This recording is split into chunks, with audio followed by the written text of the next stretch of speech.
Hi, this is Sarah Veblen. I have a little video here for you about cutting out a large print motif. It happens to be a knit. Everything is the same for a woven, and I'm really excited to tell you about all of the little things I think about. To get started, I put the fabric on two different dress forms, centering different parts of the motif in the middle, so where center front would be, so I could make my decision. Then I laid the fabric out and I put that motif that I had chosen on the fold where I'm working. You can see that. And then I'm measuring from the selvage over to that fold to make sure that the fabric is on grain. The selvage was a little unruly, and so I had to turn it back in places. So you can see I'm working at one end, measuring over, then going into up a number of inches, measuring, going over. So as I roll that selvage back, I'm measuring from the same place. Then I put my pattern with center front fold onto the fold, and then I'm thinking about what motif I want at what place up below my neckline and between my breasts. And a center front fold is not the edge of the paper, it's a line drawn in. And then I am decided, well, I better get all my fabric on grain. Oops, so get that on grain to make sure the grain line is really good. And then get my pattern centered, making sure that that motif up and down is where I want it to be. There we go. I'm getting where I want it to be. Well, maybe I want to change. So I'm just thinking about what it is I want to do. Where do I want sort of right above the breast and in between the breast. And then I'm going to pin the top and the bottom of the pattern to the fabric. And then you can see I work over to the corner. I don't pin all the way around. Now I've worked my way down a little bit. And that's so that the pattern doesn't twist on me. Pinning takes a little while, but it's really important. How close I put my pins just depends on the fabric and how stable it is. This is a pretty stable knit, so I didn't need too many pins. You can see I like to work with a wrist pin cushion as well. Keeps my pins handy no matter where my hand is. So now I'm going to follow the HBL, which is on my pattern front, which is what I first did, and come over and get the back started. That HBL is important, which is why I've mentioned it. So I'm going to get the motif I want down center back on the fold. That's what I'm doing here. And then I'll need to get the measure from the selvage over to make sure that the fabric is even all the way down. So I'm on grain. Smoothen out, then I do my measuring. And sometimes this takes me no time at all, and sometimes it takes me a little bit of time to do. The selvage had a little curl in it, as I mentioned before. So there you can see I needed to scoot the fabric over at the fold about 1/8 or 1/4 of an inch. And I like to work within that tolerance. So it's all smoothed out. I'm going to get my pattern, and I'm going to go from the HBL on the front over to the back. That's what I'm thinking about, is that it needs to come straight over so I have that motif at the same height.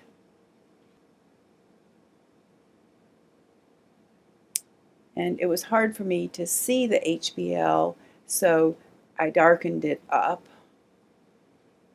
Sometimes that helps just to give myself a visual. So darken that HBL up so I can see what's going on to get it even with the front HBL. So that's what I'm sighting on. So on the back I've had to do a few different things. Get the motif going down the middle, and now I need to get that HBL on the back about as close to the same level as I visually can as on the front. And I've pinned it in place here a couple of times to hold it down.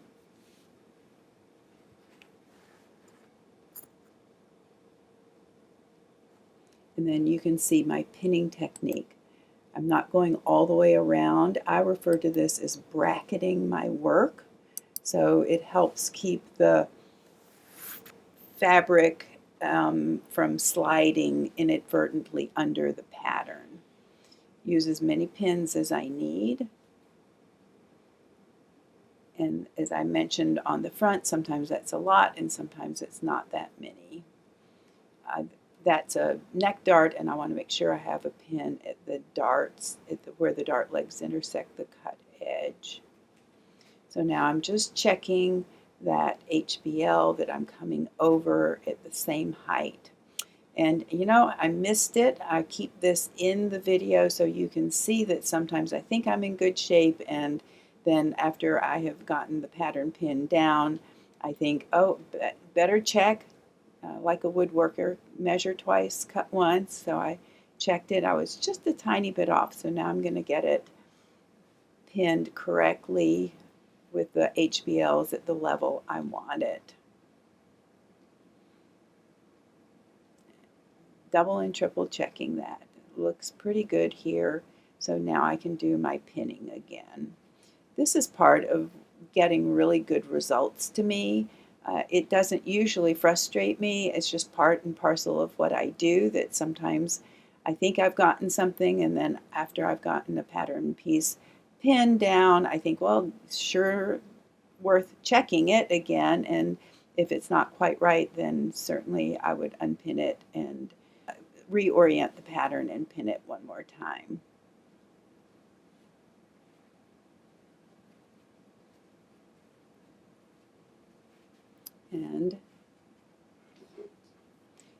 And now I'm ready to cut.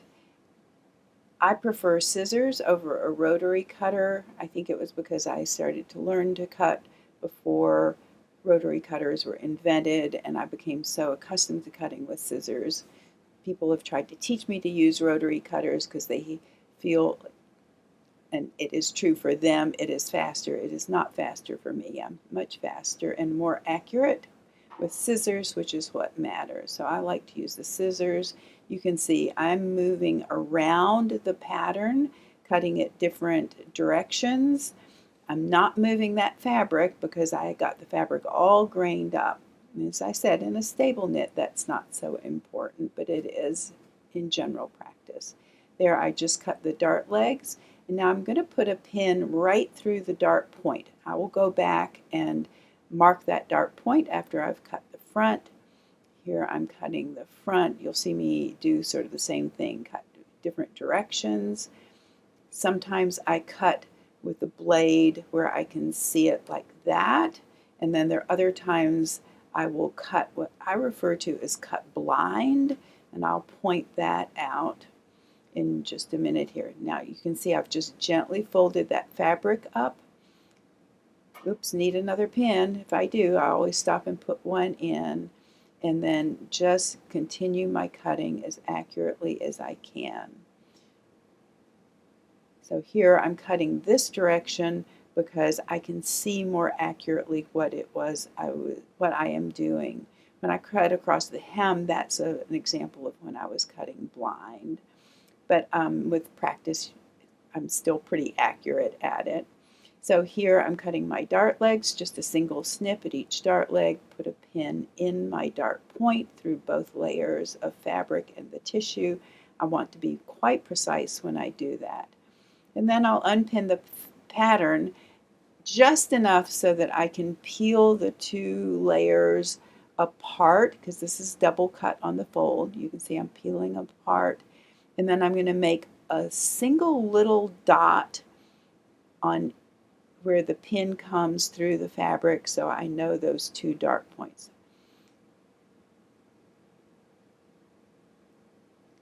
And now I've gotten that done. I'm going to put the pins back in temporarily because I know I'm going to need to cut my sleeve, and it'll probably be helpful to me to have the pattern on the cut out front while I do the sleeve work. So we'll go around and we'll mark the dart point on the back. I'd already put that pin in, get it a little bit more accurate.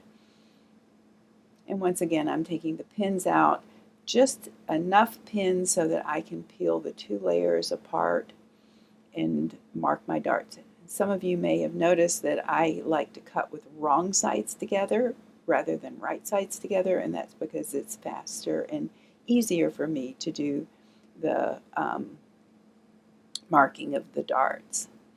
So here I'm going to take the pins out of the back because I'm not going to use it to place the sleeve. The front is more important because most of the time we're viewed from the front of our garments. So I can just get this cleared away and get rid of some of this extra fabric. And then I'm going to pull my fabric down so that I can start to think about my sleeve. And I think showing you this part, getting the fabric organized, is helpful. Sometimes people who are showing something like this don't show all of the little steps, and I wanted to show it to you. So you can see there's that center motif that I used down center front, and I want it down the center of my sleeve. So I was making sure that one of those flowers was right on top of the other in the double cut. Also wanted to make sure that I have enough width. If not, I could have folded over a whole motif's worth so that the motifs were on top of each other, but I had a wider amount of fabric. So then I am going to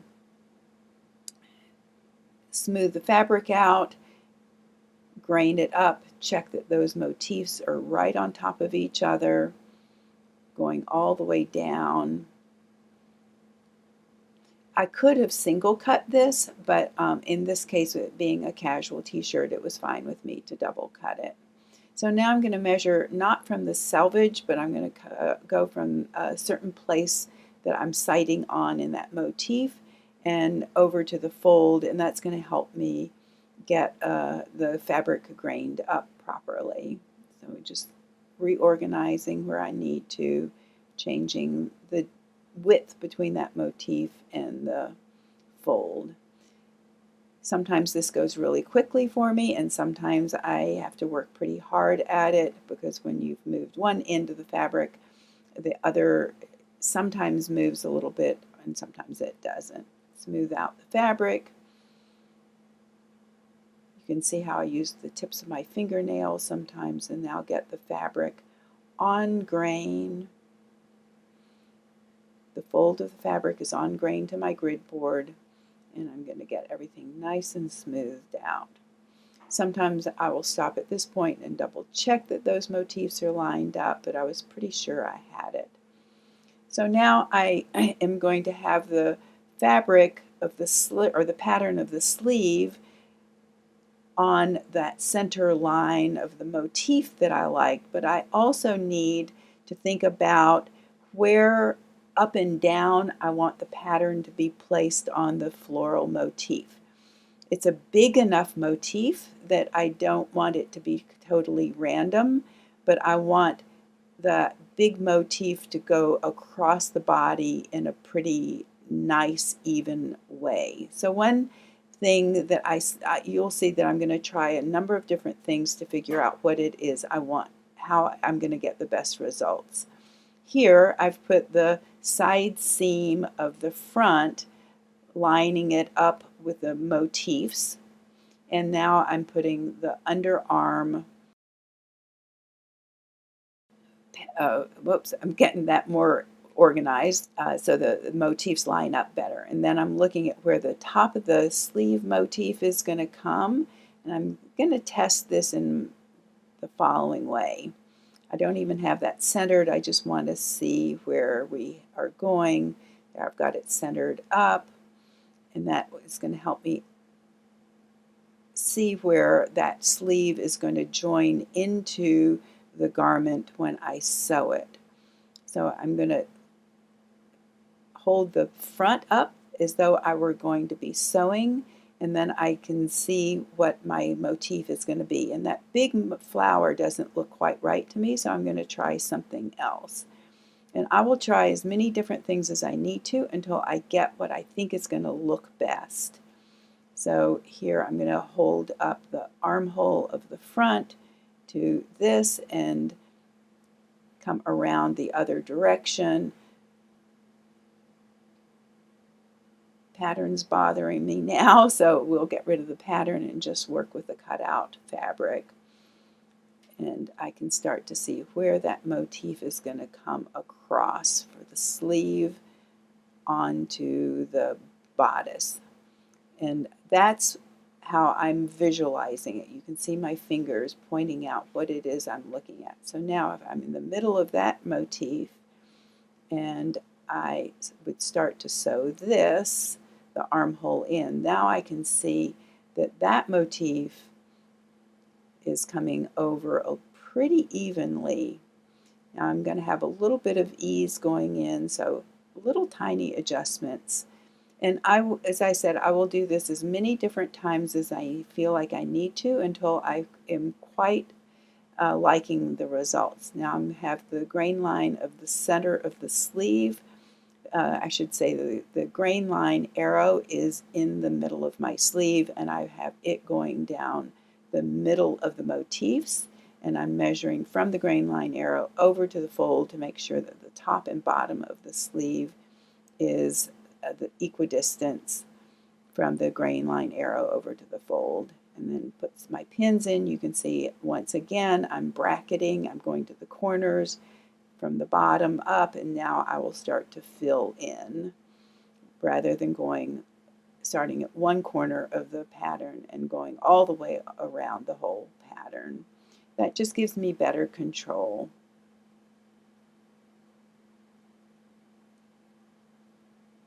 Once again, I'm putting in as many pins as I need, more pins around curves usually than on a straight. If the fabric were slippery or stretchier, I would have used more pins. And then time to cut again. Just make sure everything looks good before I start to cut. And here I'm cutting so I can get a nice cut going across. This is what I refer to as cutting blind because I can't see quite as well that my scissors along the edge of the pattern, but I can see pretty well. If it were really difficult for me, I would have walked around the table. I really try not to move the fabric and pinned pattern to another location until I have it cut out. Practice makes perfect with cutting. There's a little place I didn't cut as accurately as I wished I had, so I'll just go back and correct that. And I'm going to cut my notches. I cut a straight line in for my notch, cut one to match point for the shoulder seam, get a better direction there, and then one for the front of the sleeve. I could have cut the entire sleeve out before I cut my notches, but it doesn't really make any difference what order you do that in. Then get my cutting finished. You can see I use my left hand. As I'm right-handed, I use my left hand to hold the fabric down to some extent too. So get rid of the extra fabric, but not the cutout front, since it was laying on top. And now I can unpin everything and get ready to mark my, and now I can unpin everything and get ready to sew. I think everything is marked now. Notches are cut. I was about to say we needed to mark the darts on the front and back, but they are already marked, so I'm just getting cleaned up, which I like to do. So I have my pieces all together and my pattern pieces together. Sometimes I leave the pattern on until I go, actually am going to sit down to sew. But here I'm just tidying up, which makes me feel like a nice sense of completion, so that then I am ready to sew.